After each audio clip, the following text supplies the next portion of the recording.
రక్షతు no జగత్రయగురుః కృష్ణం నమస్యామ్యహం. కృష్ణే నామరసత్తవో వినిహతాః కృష్ణాయ తస్మై నమః. ఓం శ్రీ గురుభ్యో నమః. కృష్ణో రక్షతు నో జగత్రయగురుః కృష్ణం నమస్యామ్యహం. కృష్ణే నామరసత్తవో వినిహతాః కృష్ణాయ తస్మై నమః. కృష్ణాదేవ సముత్థితం జగదిదం కృష్ణస్య దాసోస్మ్యహం. కృష్ణే తిష్టతి విశ్వమేతత్ అఖిలం. హే కృష్ణ సంరక్ష మాం. ప్రియ భగవద్బంధువులారా, మనం తృతీయ అధ్యాయం కర్మయోగం పూర్తి చేసుకున్నాము. అందులో అర్జునుడికి చెప్పినట్టుగా మనందరికీ చాలా హితోక్తులు పలికాడు శ్రీకృష్ణ భగవానుడు. ఒక్కసారి వాటిని గుర్తు చేసుకుంటే, మనకేదైనా పని చేసినప్పుడు సందేహం వచ్చినప్పుడు ఎలా చేయాలి అన్నప్పుడు మనం ఆవేశంగా తోచగానే చేయడం కాకుండా ఓర్పుతో సహనంతో పెద్దలు శ్రేష్ఠులు ఎలాగ రెస్పాన్స్ అవుతారు ఏదైనా ఒక కార్యము నిర్వహించడానికి, ఒక ఎమోషన్ని తట్టుకోవడానికి అని ఒక్కసారి ఆలోచించి, యద్యత్ ఆచరతి శ్రేష్ఠః తత్తత్ ఏవ ఇతరో జనాః సయత్ ప్రమాణం కురుతే లోకస్తదనువర్తతి అని శ్రేష్ఠులను అనుసరించండి అని ఒకటి చెప్పారు. అదేవిధంగా మన స్వధర్మాన్ని మనం నిర్వహించాలే కానీ ఇతరులతో పోల్చుకోకూడదు. శ్రేయాన్ స్వధర్మో విగుణః పరధర్మాత్ స్వనుష్ఠితాత్. స్వధర్మే నిధనం శ్రేయః పరధర్మో భయావహః పరధర్మః భయావహః అని చెప్పారు.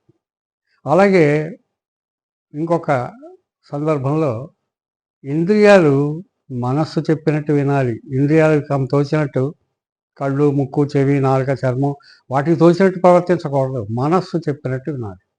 మనస్సు కూడా ఫుల్ ఇండిపెండెంట్ కాదు, అది బుద్ధి చెప్పినట్టు వినాలి. బుద్ధి అంటే పరమాత్మ తత్వం. బుద్ధి కూడా ఆత్మకి లోబడి ఉండాలి. కాబట్టి ఆత్మకి లోబడి బుద్ధి, బుద్ధికి లోబడి మనస్సు, మనస్సుకి లోబడి ఇంద్రియాలు ఎవరికి ఉంటాయో వాళ్ళు వాళ్ళ జీవితంలో ఆనందముగా నిర్వహణ చేయగలుగుతారు, జీవిత సాఫల్యాన్ని పొందగలుగుతారు అని మనకి చెప్పారు. ఇప్పుడు 4వ అధ్యాయంలోకి మనం ప్రవేశిస్తున్నాం. ఇది జ్ఞాన కర్మ సన్యాస యోగం. దీన్ని జ్ఞానయోగం అని కూడా పిలుస్తారు. ఈ జ్ఞాన కర్మ సన్యాస యోగంలో కర్మను ఏ విధంగా ఆచరించాలి అనేది మనకి మరింత స్పష్టంగా కృష్ణ భగవానుడు మనకి బోధిస్తున్నాడు అర్జునుని ద్వారా. ఈ అధ్యాయంలో భగవంతుని యొక్క బోధనతోనే ప్రారంభమవుతుంది.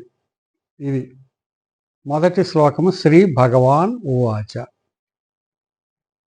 పరమాత్మ ఏమంటున్నాడంటే, ఇమం వివస్వతే యోగం ప్రోక్తవాన్ అహమవ్యయం వివస్వాన్ మనవే ప్రాహ మనురిక్ష్వాకవే బ్రవీత్.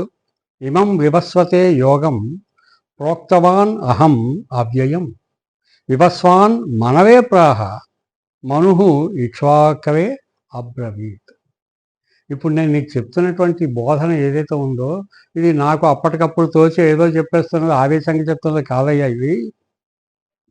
ఇది సనాతన ధర్మము. యుగయుగాలు మన్వంతరాల నుండి ఎప్పటి నుండో నా సృష్టి ప్రారంభమైనప్పటి నుంచి ఉన్న గొప్ప సత్యం, జీవిత సత్యం అన్ని జీవులకి. ఇది ఎప్పటి నుంచి ఉన్నదంటే దీనిని నీకు నేను చెప్పడం లేదు. ఇప్పుడు నేను మొట్టమొదట ఇమం వివస్వతే యోగం ప్రోక్తవాన్ అహమవ్యయం. అవ్యయము అంటే ఏమాత్రము తరుగు లేనటువంటి, వ్యయము లేనటువంటి మహా నిత్య హరితమైనటువంటి ఈ జ్ఞానాన్ని నేను మొట్టమొదట సూర్యుడికి బోధించా. వివస్వతుడంటే సూర్యుడు. ఆ సూర్యుడు ఏం చేశాడంటే వివస్వాన్ మనవే ప్రాహ, సూర్యుడు తన కుమారుడైన మనువుకి బోధించాడు.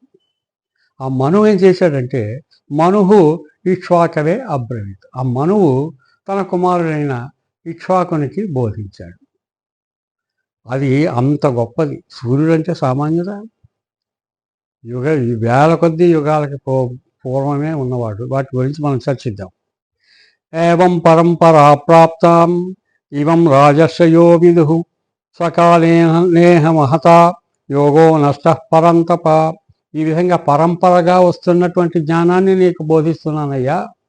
ఇది నీకే ఎందుకు బోధిస్తున్నాను అంటే నీ మీద నాకున్నటువంటి వాత్సల్యము అటువంటిది, నీ యొక్క ఆగత్యము అవసరము కూడా అటువంటిది.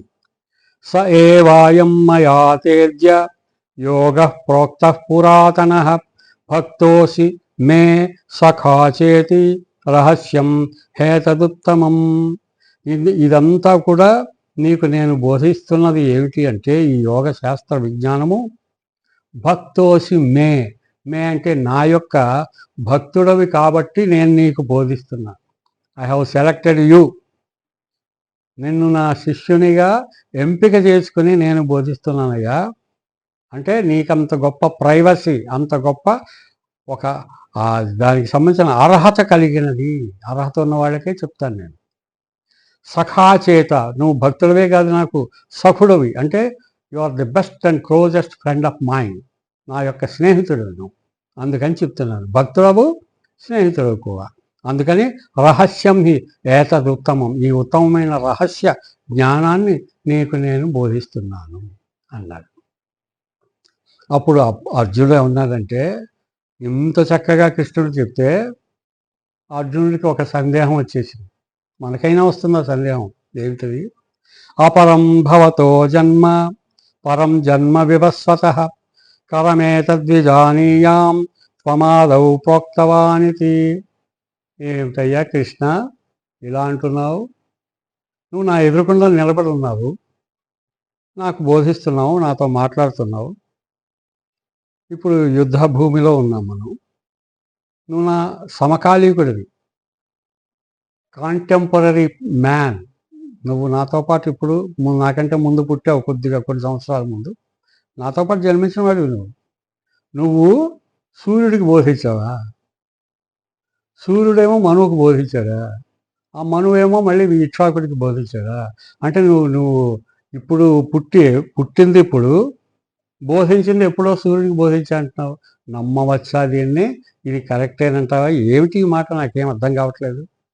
పోనీ ఇది తీసి పారేద్దామా అంటే నీవంటే నాకు చాలా గౌరవం.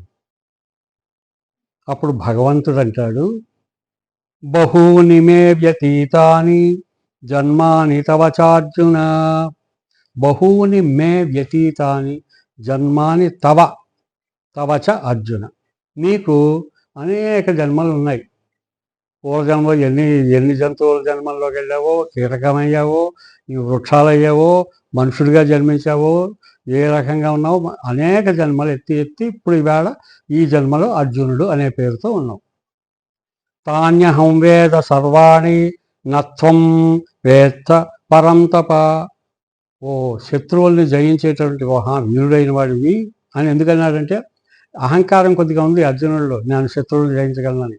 అహంకారంతో అడిగాడు ఈ ప్రశ్న. నువ్వు ఇప్పుడు చెప్పే ఉన్నవాడివి, ఎప్పటి నుంచో ఉన్నట్టుగా సూర్యుడికి బోధించాలంటే అని అడిగాడు కదా. అందుకని నీకు అనేక జన్మలు ఉన్నాయి, కానీ నాకు మాత్రము అనేక జన్మలు లేవు. నేను మొదటి నుంచి ఎవర్ గ్రీన్ ఉన్నాను. కావాలని రాదలుచుకుని ఓ జన్మలోకి వస్తాను.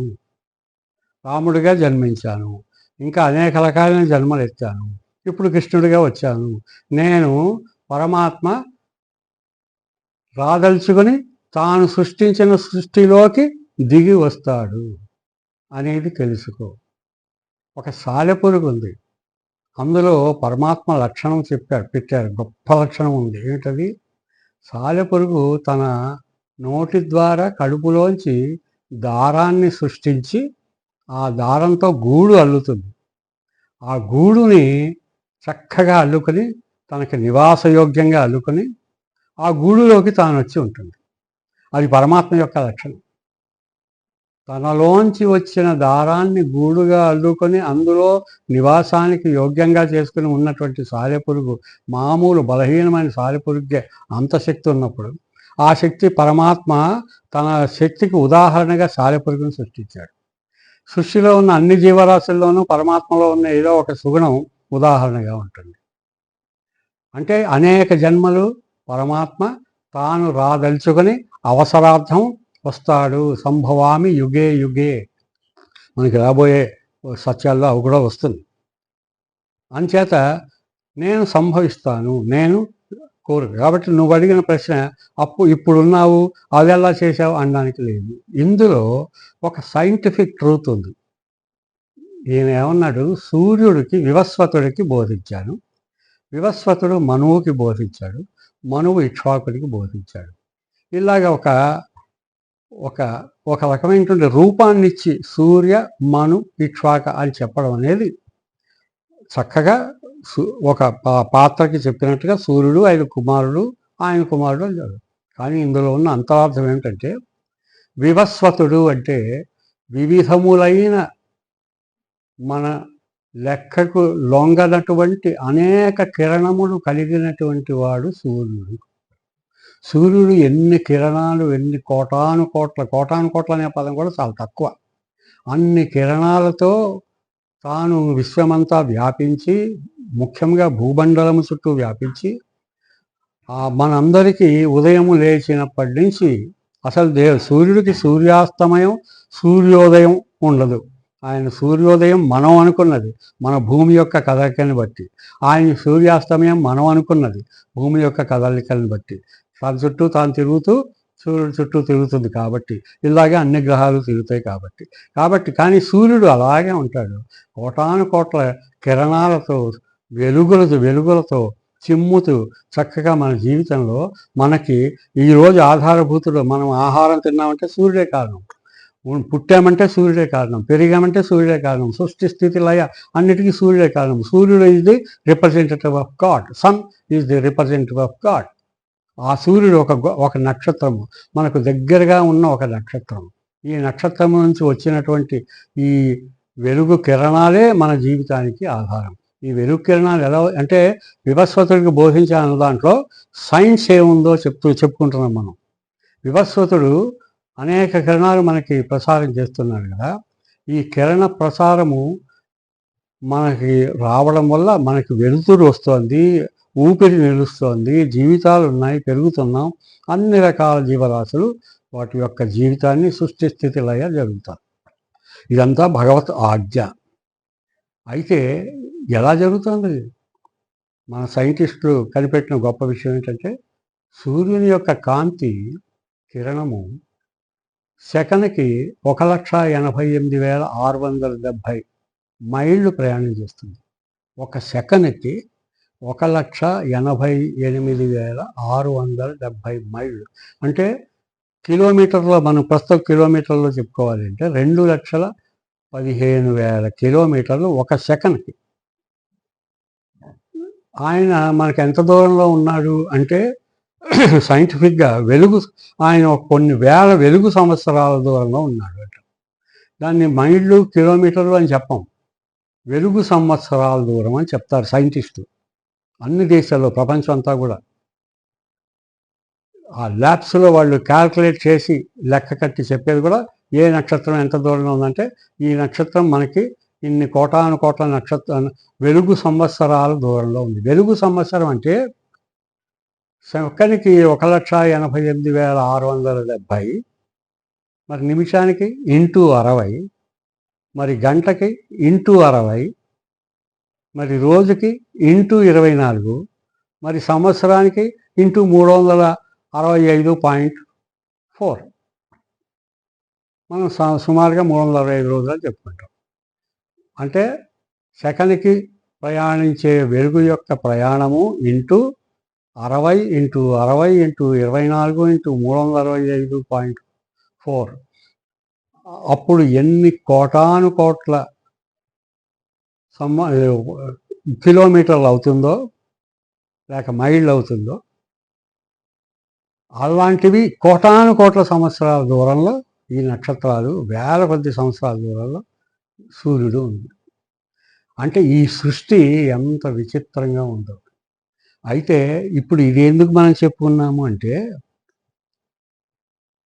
దీనిని ఆధారంగానే యుగాలని గణించారు మన పెద్దలు. మనం ఇప్పుడున్న కలియుగం ఇమం వివస్వతే యోగం అని ఆయన చెప్పినటువంటి ఆ శ్లోకంలో ఉన్న అంతరార్థం ఏంటంటే, కలియుగంలో ఉన్నాం. కలియుగం ప్రారంభమై 5000 సుమారు 300 సంవత్సరాలు అయింది. 5300 ఒకటి అటు ఇటుగా. అసలు కలియుగం ఎంతకాలం ఉంటుంది? నిడివి ఎంత అంటే 4,32,000 సంవత్సరాలు కలియుగం. మరి ద్వాపర యుగం దీనికి రెట్టింపు 8,64,000 సంవత్సరాలు. అంతకుముందున్న త్రేతాయుగం 12,96,000 సంవత్సరాలు. అంతకుముందున్న కృతయుగం 17,28,000 సంవత్సరాలు. కలియుగం, ద్వాపరయుగం, త్రేతాయుగం, కృతయుగం ఈ 4 యుగాలు కలిపితే 43,32,000 సంవత్సరాలు. దీన్ని ఒక చతుర్యుగము లేక మహాయుగం అంటారు. ఇలాంటి మహాయుగాలు 71 ఉంటే, ఇలాంటి మహాయుగాలు 71 అంటే 71 ఇంటూ 43,32,000 సంవత్సరాలు ఈజ్ ఈక్వల్ టు ఒక మన్వంతరం అంటారు. మనువు అంతరము, మన్వంతరము. సూర్యుడికి నేను బోధించాను అంటే సూర్యుని ద్వారా ఈ సూర్యుడికి సీనియర్స్ ఎవరు? నక్షత్రాలు, కోటాను కోట్ల నక్షత్రాలు. మనకి తెలిసిన నక్షత్రాలు 25, తెలియని నక్షత్రాలు ఎన్ని ఉన్నాయో తెలియదు. కాబట్టి సూర్యుడు చంద్రుడు ప్రయాణించే మార్గాన్ని బట్టి 27 నక్షత్రాలు మనం పౌర్ణమి నాడు ఏ నక్షత్రం దగ్గర ఉంటే ఆ నక్షత్రం పేరు పెట్టి మనం నెలని పెంచుకుంటూ అలా పెట్టాం. కానీ అసలు ఎన్నో నక్షత్రాలు ఉన్నాయి, కోటాను కోట్ల. అవన్నీ కూడా కొన్ని కోటాను కోట్ల వెలుగు సంవత్సరాల దూరంలో ఉన్నాయి. ఇప్పుడు మనకి సూర్యుడికి సంబంధించిన కాలం చూసినట్లయితే ఒక మన్వంతరం అంటే 71 ఇంటూ 43,32,000 సంవత్సరాలు. ఇది ఒక మన్వంతరం. ఈ మన్వంతరం అంటే సూర్యుడు మన్వంతరము. సూర్యుడు ని బట్టి మనం లెక్క వేస్తాం కాబట్టి మన్వంతరం. సూర్యుడు కొడుకు మనువు అనే వల్ల అర్థం అది. అంటే ఈ జ్ఞానము పరమాత్మ మనకి ఎప్పుడో సృష్ట్యాది నుండే వస్తున్న భగవద్గీత జ్ఞానము. ఇది నిన్న మొన్న ద్వాపరయుగంలో కృష్ణుడు చెప్పింది అదే రిపీట్ చేశారు. పరమాత్మ స్వయంగా రిపీట్ చేశాడు. ఎంత గొప్ప గొప్ప జ్ఞానమో చూడండి. కృష్ణుడి రూపంలో పరమాత్మ దిగి వచ్చి అర్జునుడికి బోధిస్తున్నట్టుగా మనకు అందిస్తున్నాడో చూడండి. కాబట్టి ఆ సూర్యుడికి నేను బోధించాడు అంటే, సూర్యుడు నక్షత్రంగా ఉన్నటువంటి మనకి భూమికి పెద్ద సూర్యుడు కాబట్టి, మనకి భూమికి దగ్గరగా ఉండి మన భూమి యొక్క యోగక్షేమాలు చూస్తున్నవాడు సూర్యుడు కాబట్టి ఆ సూర్యుడిని ఉదాహరణగా చెప్పారు. కానీ సూర్యుడి కంటే సీనియర్ స్టార్స్ ఎన్నో కోటాను కోట్ల నక్షత్రాలు ఉన్నాయి. వీటన్నిటికీ సృష్టికర్త ఎవరు? పరమాత్మ. సూర్యుడికే ఇంత ఫ్యామిలీ ఉంటే ఆ నక్షత్రాలకి ఉన్నటువంటి గొప్ప ఉనికి అసామాన్యమైనటువంటిది. అది చాలా గొప్పమైనది. కాబట్టి ఈ పరమాత్మని మనం అంచనా వేయడం అనేది సామాన్యమైన విషయం కాదు. మన శక్తిలోకి రాదు, మన శక్తి చాలదు. కాబట్టి వివస్వతుడు అంటే సూర్యుడు బోధించాడు మనువుకి అంటే, మనువు అనగానే మన్వంతరము గుర్తుకు రావాలి మనకి. మన్వంతరం అనగంటే 71 కోట్లు, 71 ఇంటూ 43,32,000 ఇవన్నీ కలిపి కోటాను కోట్ల సంవత్సరాలకి సరిపడినటువంటి జ్ఞానము, పూర్వీకమైన జ్ఞానము, విలువైనటువంటి అత్యుత్తమ జ్ఞానాన్ని మనకి భగవద్గీతలో ఇస్తున్నాడు. మరి ఇక్ష్వాకుడు ఎవరండి? ఇక్ష్వాకము అంటే సర్వవ్యాప్తి. ఈ మన చుట్టూ ఉన్నటువంటి విశ్వం అంతా కూడా ఇక్ష్వాకము. ఇక్ష్వాకం అంటే దానికి ఒక రూపం ఇచ్చి ఇక్ష్వాకుడు అని చెప్పారు. అంటే సూర్యుడు మన్వంతరాలు, ఈ మొత్తం ఈ కాలం అంతా కూడా ఈ పరమాత్మ జ్ఞానము ఈ చోటంతా కూడా, ఈ అన్ని దేశాల్లోనూ అన్ని చోట్లలో అన్ని మొత్తం ఉన్నటువంటి ఈ విశ్వం అంతా కూడా మనకి తెలిసిన విశ్వం, తెలియని విశ్వం. మనకి తెలిసింది చాలా తక్కువ. మనం అహంకారం కొద్దీ నాకేదో నాలెడ్జ్ ఉంది అనుకుంటాం. ఇలా చూసినట్టయితే పురుష సూక్తంలో చెప్తారు, పాదోస్య విశ్వ భూతాని త్రిపాదశ్యామృతం దివి. మనకి తెలిసిన జ్ఞానము ఉన్న జ్ఞానంలో 4వ వంతేట. మిగిలిన 75% నాలెడ్జ్ మనం లేదు అని తెలుసుకుంటే మనం ఎంత వినయంగా బతకాలో, తల వంచి బతకాలో అర్థమవుతుంది. మనకి అహంకారం, అహంభావం అనేది ఉండనే ఉండదు, ఈగో అనేది రాదు. కాబట్టి ఇంత జ్ఞానాన్ని సృష్టించిన పరమాత్మ ఇప్పుడు మనకి అర్జునుడికి బోధించినట్టుగా మనకి బోధిస్తున్నాడు. కాబట్టి ఈ ఈ ఈ గొప్ప పరమాత్మ జ్ఞానం ఎంత గొప్పది, భగవద్ జ్ఞానం ఎంత గొప్పది. ఆ జ్ఞానాన్ని తెలిసిన వాడు జీవితాన్ని ఎంత చక్కగా గడుపుకోగలుగుతాడు. దాన్ని చెప్పడానికే ఈ శ్లోకంలో మనకింత సైంటిఫిక్గా చెప్పారు. ఇవం వివస్వతే యోగం ప్రోక్తవాన్ అహం అవ్యయం వివస్వాన్ మనవే ప్రాహ మనుః ఇక్ష్వాకవే అబ్రవీత్. వివస్వతుడు, మనువు, ఇక్ష్వాకము అంటే ఇది కోటాను కోట్ల సంవత్సరాల నుండి కోటాను కోట్ల విశ్వ అంతరాళాల్లోంచి ప్రవహించి వస్తున్నటువంటి మహాజ్ఞానము. ఇది భగవంతుడు నిర్ణయించి మనకు ప్రసాదించిన మహా అత్యున్నత జ్ఞానము. అర్జునుడు అడిగాడు కదా, నువ్వు ఎప్పుడు పుట్టావు, అప్పుడు పుట్టావు, ఇప్పుడు ఎలా కనుతావు, అప్పుడు సూర్యుడు బోధిస్తే అని అడిగినందుకు ఇంత జవాబు ఇందులో మర్మముగా ఉన్నది. కాబట్టి మనకి కలిగినా కూడా భగవద్గీత అంటే ఏమిటిది, అసలు యుద్ధభూమిలో చెప్పడం ఏంటి, అవన్నీ పోవాలి. ఎందుకంటే పరమాత్మ జ్ఞానము ముందు మన యొక్క జన్మ ఉంది చూసారా, హిమాలయ పర్వతం ముందు చిన్న మంచు బిందువు లాంటిది కూడా కాదు. కాబట్టి అంత జ్ఞానాన్ని మనం ఈరోజు పొందుతున్నాము అంటే ఇది భగవత్ ప్రసాదము అని చెప్పి, నువ్వు నా భక్తుడివి కాబట్టి, సఖుడవు కాబట్టి చెప్తున్నాను అని ఇందులో కూడా అంతరార్థం ఉంది. మనము పరమాత్మ భక్తులమైతేనే ఈ రహస్యాన్ని తెలుసుకోగలము. పరమాత్మ అనగానే ఎవరో చాలా పెద్ద ఆయన అనుకోకండి. He's our friend. మా కష్ట సుఖాల్లో మనతో పాటు ఉండి మనని నడిపించేవాడు ఆయనే. అంతకంటే క్లోజ్ ఫ్రెండ్ మనకి లేడు. మన కష్టాలు చెప్పుకోవడానికి పరమాత్మే, మనకు సుఖాలు ఇచ్చేది పరమాత్మే. కానీ ఒకటే షరతు, ఆయన చెప్పిన విధముగా మనము వినయముగా రాగద్వేషములకు జయించి కామక్రోధ లోభ మోహ మలమాత్సర్యాలకి దూరంగా ఉన్నట్లయితే ఆయన కంటే మించినటువంటి గొప్ప స్నేహితుడు లేడు. కుచేలుడు లాంటి వాడు పాడైపోయినటువంటి అటుకుల్ని తీసుకెళ్ళి స్నేహితుడిగా ఇస్తే పాడయ్యాయని అనుకోలేదు, చక్కగా ఆయన స్నేహానికి విలువ ఇచ్చాడు కానీ అటుకులు రుచికి విలువ ఇవ్వలేదు. అటువంటి అదే ఉదాహరణ. పరమాత్మ ఈజ్ అవర్ బెస్ట్ ఫ్రెండ్. మనకు మహా స్నేహితుడు ఎవరు అంటే పరమాత్మ. కాబట్టి అది తెలుసుకోమని చెప్పడానికే ఇంత చక్కగా మనకి ఈ జ్ఞానాన్ని చూపించాడు. అప్పుడు అర్జునుడు అంటున్నాడు, అపరం భవతో జన్మ పరం జన్మ వివస్వతః కథమేతద్విజానీయాం త్వమాదౌ ప్రోక్తవానితి. మరి ఇప్పటి వరకు ఇవన్నీ సూర్యుడికి నువ్వు బోధించావన్నా బాగానే ఉంది, కానీ ఇవన్నీ మరి ఇంతవరకు ఈ జన్మలో నువ్వు ఎందుకు ఇంతవరకు చెప్పలేదు అంటే, అవసరము వచ్చినప్పుడు చెప్పడము నా ధర్మము. శ్రీ భగవానువాచ, నాకు ఎప్పుడు ఏది చెప్పాలో ఎలా చేయాలో నాకు తెలుసు, నీకు తెలీదు. బహూని మే వ్యతీతాని జన్మాని తవ చార్జున తాన్యహం వేద కర్మాణి నత్వం వేత్త పరం తప. నాకు పరిపూర్ణ జ్ఞానం ఎందుకుంది, ఈ జన్మలంటూ నాకు లేవు, నేను కావాలని జన్మ తీసుకోదలుచుకొని వచ్చాను. ఒక చోట ఆ బలి చక్రవర్తి దానం ఇస్తున్నాడు అందరికీ, అక్కడ వామనుడిగా వచ్చాను. రావణాసుర సంహారం చేయాలి, రాముడిగా రాదలుచుకున్నాను. ఆ విధంగా అమృతమథనం చేసే చోట ఒక కూర్మంగా రాదలుచుకున్నాను. అదేవిధంగా ఒక్కొక్క చోట ఒక్కొక్క కారణం వల్ల దుష్ట శిక్షణ, శిష్ట రక్షణ మొదలైనటువంటి విషయముల కోసం నేను వస్తూ ఉంటాను. జన్మించినట్టు కనపడి ఆయా కార్యక్రమాలు చేసి మీకు ఆదర్శంగా నిలుస్తూ ఉంటాను. అయితే మరి ఏమిటి, నువ్వు ఎప్పుడు వస్తావు అని అడుగుతారేమో అని అర్జునుడు అడగకుండానే చెప్తున్నాడు. యదా యదా హి ధర్మస్య గ్లానిర్భవతి భారత.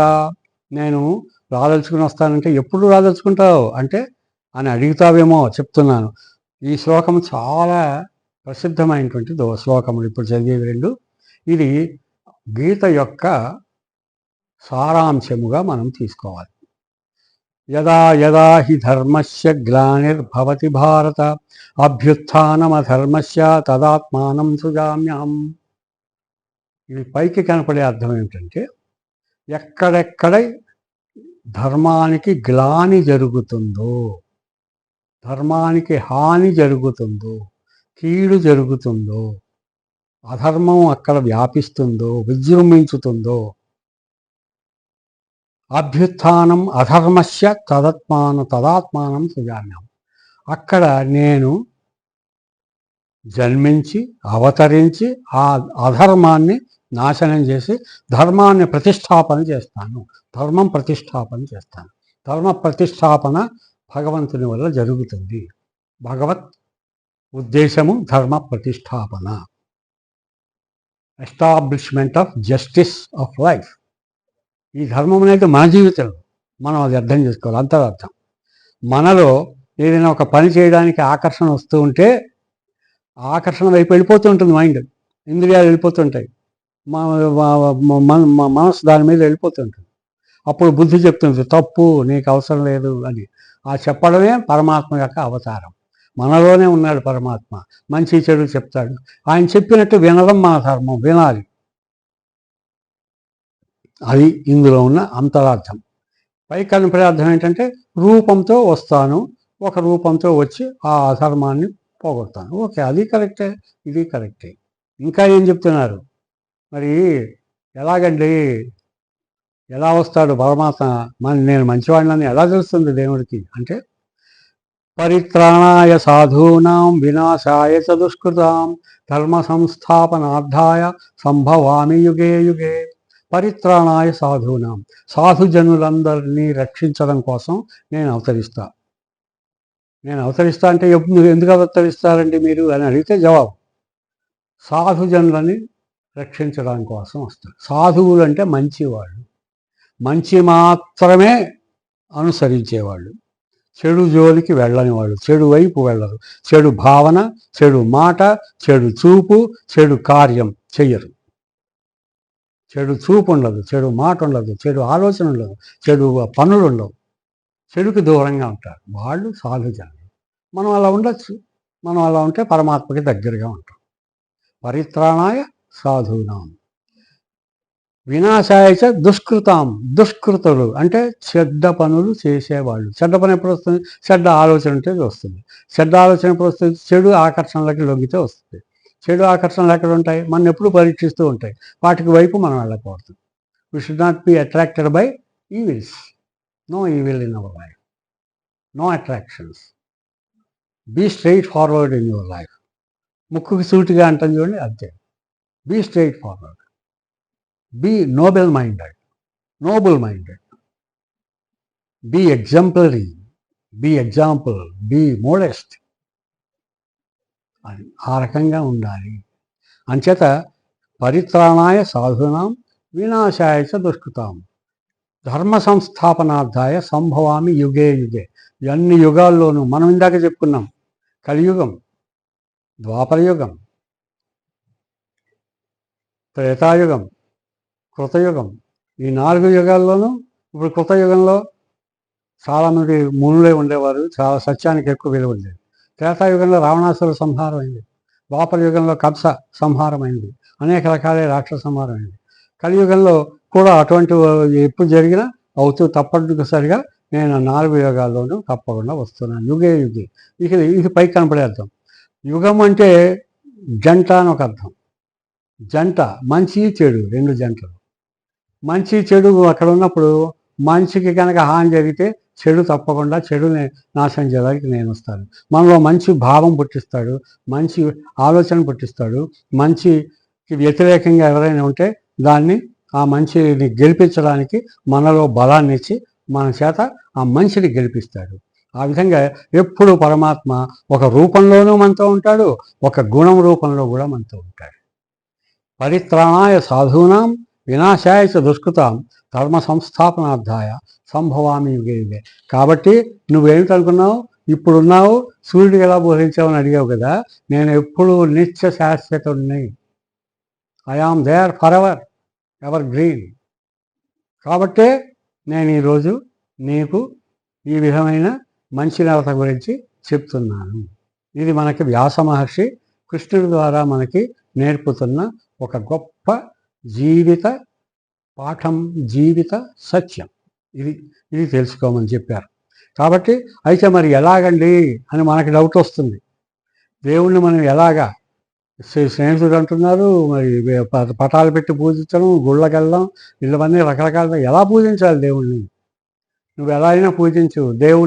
దేవుడి యొక్క భావాన్ని మనసులో పెట్టుకుని మనసా వాచా కర్మణ, మనసా వాచా కర్మణ, మనస్సుతో, నీ మాటతో, నీ పనితో, ఈ మూడిట్లో భగవంతుడిని నువ్వు ప్రత్యక్షం చేసుకోగలిగితే, భగవంతుడికి సమానంగా దగ్గరగా ఉంటే, భగవంతుడి గురించి ఆలోచిస్తూ చేస్తూ ఉన్నట్లయితే, భగవంతుడికి భయపడుతూ భగవంతుడు ఏదైతే ఇష్టపడడో దానికి దూరంగా ఉంటూ చక్కగా ఉన్నట్లయితే, భగవంతుడు భయపడడం అంటే మరి భయపడబడు కాదు, భగవంతుడు నీ ఫ్రెండ్.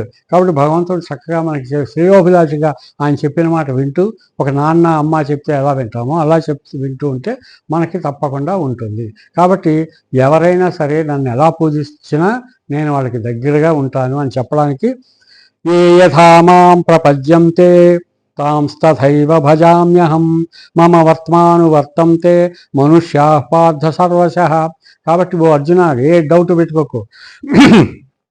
నన్ను ఏ యథా మాం ప్రపంచంతే, నన్ను ఎవరైతే యథా ఏ విధంగా ప్రపంచంతే నన్ను పూజిస్తారో, నన్ను గౌరవిస్తారో, నాకు ఒక రకమైనటువంటి సన్మాన బుద్ధితో చూస్తారో, ఒక స్నేహ బుద్ధితో నాతో దగ్గరగా ఉంటారో,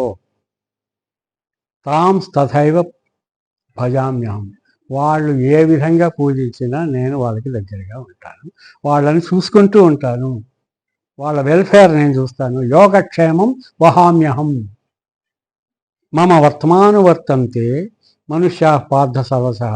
కాబట్టి వాళ్ళు నన్ను ఎలా కొలిస్తే వాళ్ళకి తగినట్టుగా ఉంటాడు. రుక్మిణి పరమాత్మని అంకిత భావంతో చూసింది.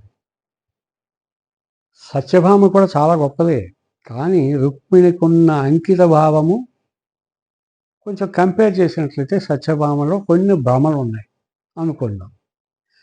శ్రీకృష్ణ తులాభారం వేశారు. శ్రీకృష్ణ తులాభారం వేసినప్పుడు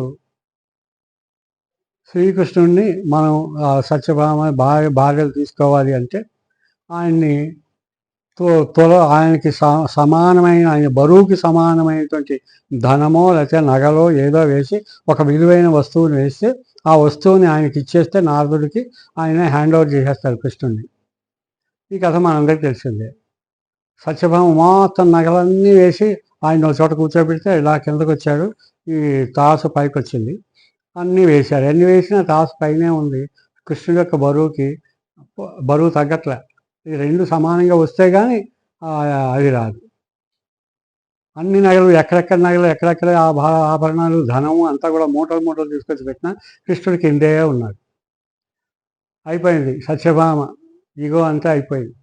రుక్మిణి ఒక తులసీదళం నమస్కారం పెట్టి శ్రీకృష్ణార్పణమస్తు అని వేసింది. వెంటనే ఇలా వచ్చి సమానం అయిపోయింది. తులసీదళం యొక్క భారం ఎంత? 1 గ్రాము 2 గ్రాములు. వీళ్ళు వేసిన కిలోగ్రాముల కొద్ది బంగారము, స్వర్ణములు, ధనము వేసినా కూడా రానిది ఎలా వచ్చింది? మనస్సులో పరమాత్మ మీద ఉన్న అంకిత భావము. కాబట్టి అంకిత భావంతో భగవంతుని ప్రార్థిస్తే మనము వేల కొద్ది రూపాయలు హుండీలో అవకాశం ఉన్నవాళ్ళు వేస్తారు సరే, కానీ ఎవరితో పోల్చుకోవద్దు. మనకున్న దాంట్లో మనం పరమాత్మని మనకి ఇంట్లో ఏం చేసుకున్నామో, ఆ రోజు ఏది తింటున్నామో అదే చూపించి నాయన అని ఆర్గింపు చేద్దాం. మనం ఏది తింటుంటే అదే ఆయనకు చూపిద్దాం. పరమాత్మ నేనేమి ఇవ్వలేను అని కుచేరుడు కథ చెప్పుకున్నాను ఇందాక, ఆ విధంగా చేద్దాం.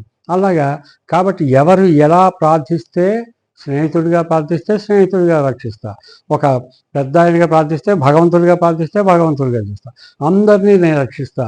మీ మనసులో ఎవరు ఎలా చేసుకున్నా సరే మీ మనసులో పవిత్రత ఉండాలి, నిష్కల్మషత ఉండాలి, అంకిత భావం ఉండాలి. ఐ వాంట్ దట్ అని చెప్పారు శ్రీకృష్ణుడు. కాబట్టి ఏ యథామాం ప్రపద్యంతే తథైవ భజామ్యహం మమ వర్తమానువర్తంతే మనుష్యా పార్థ సర్వశః. హిరణ్యకశిపుడు ఎన్ని రకాలుగా ప్రహ్లాదుడిని చంపేద్దామని ప్రయత్నం చేశాడు, కొడుకు అన్నటువంటి మమకారం కూడా లేకుండా. కానీ ప్రహ్లాదుడు ఓం నమో నారాయణాయ అనుకుంటూ ఆయనకి అంకిత భావంతో నమస్కారం చేసి ప్రార్థిస్తూనే శ్రీకృష్ణ పరమాత్మని, శ్రీ మహావిష్ణువుని నరసింహస్వామి రూపంలో ఆహ్వానించి ఆ నరసింహస్వామి రూపంలో దుష్ట శిక్షణ చేయించాడు, శిష్టరక్షణ చేయించాడు. ప్రహ్లాదుడి యొక్క బాల్య దశలో ఉన్న భక్తి. అలాగే భక్త కన్నప్ప అజ్ఞాని, ఏమీ లేదు, అడవికి చెందినటువంటి మనిషి, కానీ వచ్చి ఆ శివుడిని ఆరాధించి శివుడి ఆ శివలింగంలోంచి వస్తున్న ఆ కళ్ళల్లోంచి వస్తున్నటువంటి దాన్ని చూసి తన కన్నునే అర్పించినటువంటి చేశాడు. అంటే ఆ అంకిత భావపు భక్తి పరీక్షకి లొంగింది. అలాగే అజామీలుడు జీవితం అంతా కూడా దురభ్యాసాలతో ఉన్నవాడే. చిట్ట కొడుక్కి నారాయణ అని పేరు పెట్టుకున్నాడు. నారాయణ నారాయణ అంటూ పిలుస్తూ చనిపోయాడు ఆయన. ఆ కొడుకునే పిలిచాడు. నారాయణ అని పరమాత్మని పిలవదా, కానీ పిలిచింది నారాయణ అనే పిలిచాడు కదా అని శ్రీ మహావిష్ణువు అన్నాడంటే నా పేరు ఉచ్చరించాడు కాబట్టి అతన్ని విష్ణులోకానికే తీసుకురండి, నరకలోకానికి తీసుకెళ్ళకండి అని భటుల్ని పంపించాడు. అంటే నామస్మరణ చేసినా కూడా పరమాత్మ మనకి తప్పకుండా తన కరుణ చూపిస్తాడు. అంటే ఏ యథామాం ప్రపద్యంతే తాం తథైవ భజామ్యహం మమ వర్తమానువర్తంతే మనుష్యా పార్థ సర్వశ. ఈ ఉదాహరణలంటే అన్నీ మనకి పురాణాల ద్వారా ఇతిహాసాల ద్వారా ఎందుకు పెద్దలు చూపించారు? Be very submissive and show humility to God. వినయ విధేయతతో పరమాత్మని పూజించు, కష్టాల్లో ఆయన నీకు బలం ఇస్తాడు. ఆ విధంగా పూజించు, అహంకారంతో వద్దు, నో ఈగోయిజం అని చెప్పారు. చాలా బాగుంది. ఇప్పుడు చెప్తూ అంటున్నారు, చాతుర్వణ్యం మయా సృష్టం గుణకర్మ విభాగశః తస్య కర్తారమపి మాం విద్యత్ కర్తారమవ్యయం. 4 వర్ణాలు సృష్టించాను నేను. చాతుర్వణ్యం మయా సృష్టం. మనం ఇంతమంది కూడా చెప్పుకున్నాం. పరమాత్మ కులాలు సృష్టించలే, వర్ణాలు సృష్టించాడు. 4 వర్ణాలు, బ్రాహ్మణ క్షత్రియ వైశ్య శూద్ర. ఈ 4 వర్ణాలు గుణకర్మ విభాగశః.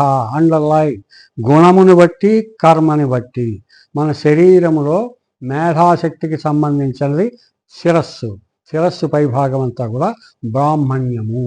కాబట్టి మేధాశక్తి ఈ సంఘంలో కులంతో సంబంధం లేకుండా మేధాశక్తి ఎవరికి ఉంటే వాళ్ళంతా కూడా బ్రాహ్మణులే. కులాలు మనం పెట్టుకున్నాం. ఏదో నీచ కులమని మనం పిలిచే వాళ్ళలోనే మహామేధావులు ఉన్నారు. వాళ్ళు ఎవరు? బ్రాహ్మణం. కాబట్టి మేధాశక్తిని బట్టి బ్రాహ్మణము, రక్షణ శక్తిని బట్టి క్షత్రియము, వ్యాపార శక్తి that means going on and అన్నిటికీ కూడా మనకు కావాల్సిన అవసరాలన్నీ తీర్చేటటువంటి శక్తి ఎవరికైతే ఉందో అది వ్యాపార సంబంధము, వైశ్యము. అలాగే శరీరానికి కావాల్సిన అవసరాలన్నింటినీ ఉపయోగించుకుంటూ ఎక్కడికి కావాలంటే అక్కడికి తీసుకెళ్తూ కూర్చోటే శరీరానికి కనపడని సేవలు ఎన్నో చేసేటువంటి ఈ పాదాల యొక్క పని అంతా కూడా శూద్రము. ఏది దేనికి తక్కువ కాదు, ఎవరికి తక్కువ కాదు. మేధాశక్తి అనేది అందరికీ ఉంటుంది. కాబట్టి చాతుర్వణ్యం మయా సృష్టం. శరీరములో 4 భాగాలు ఎలా ఉన్నాయో భగవంతుల్లో కూడా 4 భాగాలు అలాగే ఉన్నాయి. అందుకనే ముఖం కిమస్య కౌబాహు కా ఊరు పాదా ఉచ్యేతే. బ్రాహ్మణోస్య ముఖమాసీత్, నా ముఖం బ్రాహ్మణ్యం.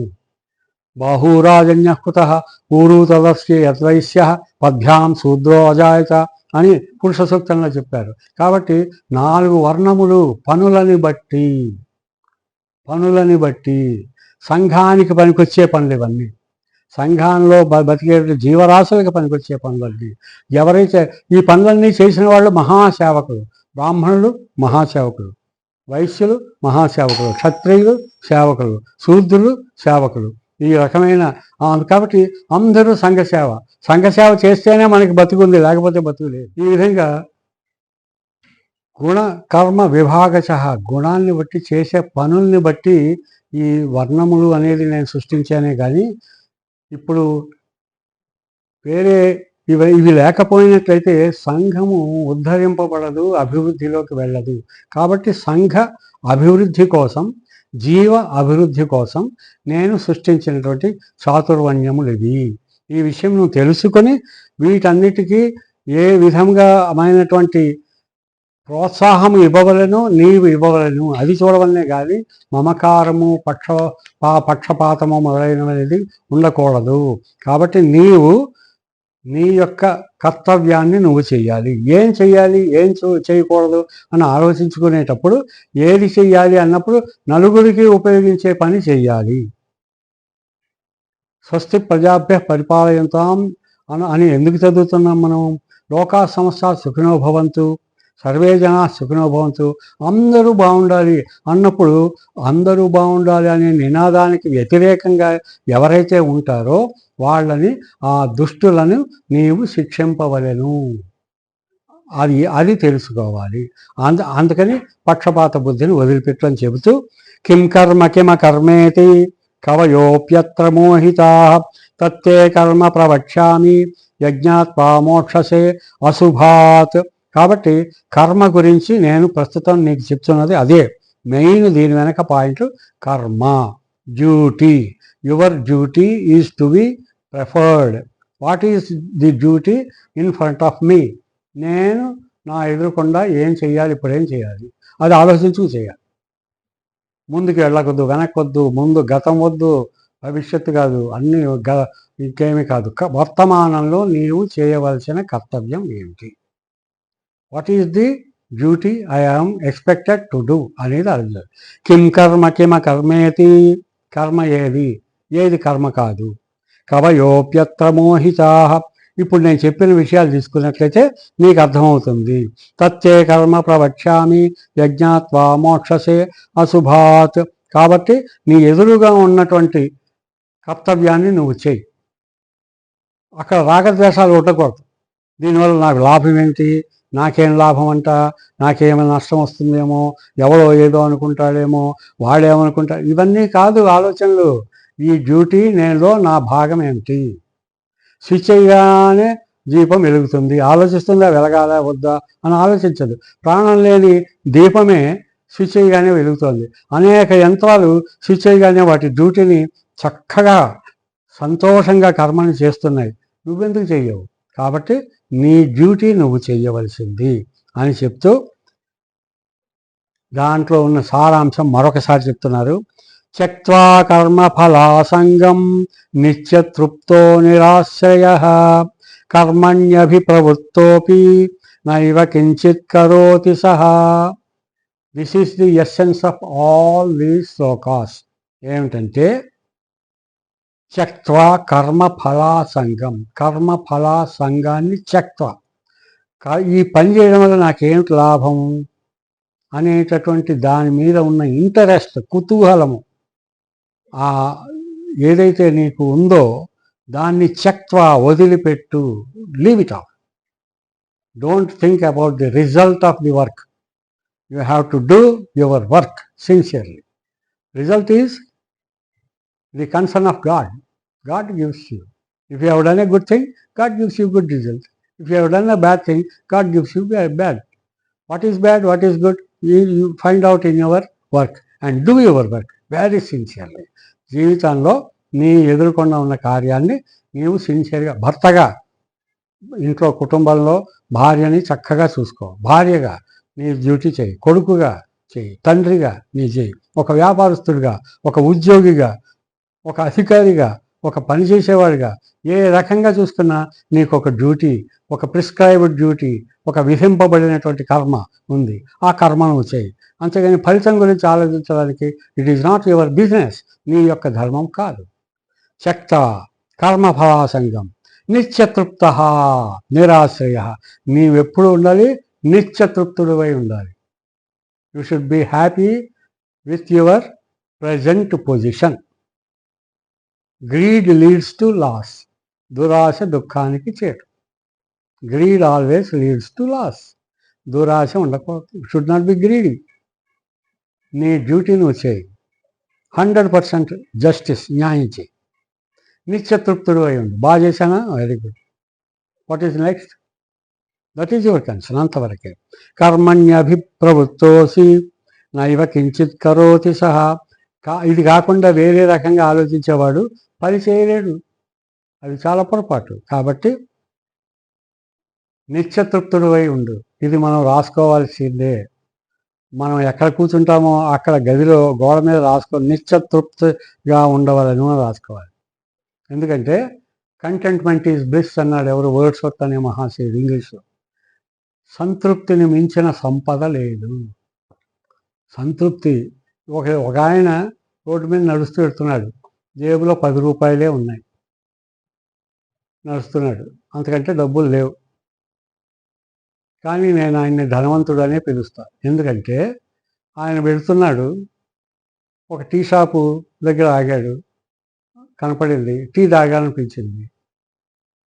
టీ తాగుదామంటే టీ అంతా 10 రూపాయలు. టీ షాప్కి వెళ్ళాడు, ఓ 10 రూపాయలు ఇచ్చాడు, టీ తాగాడు.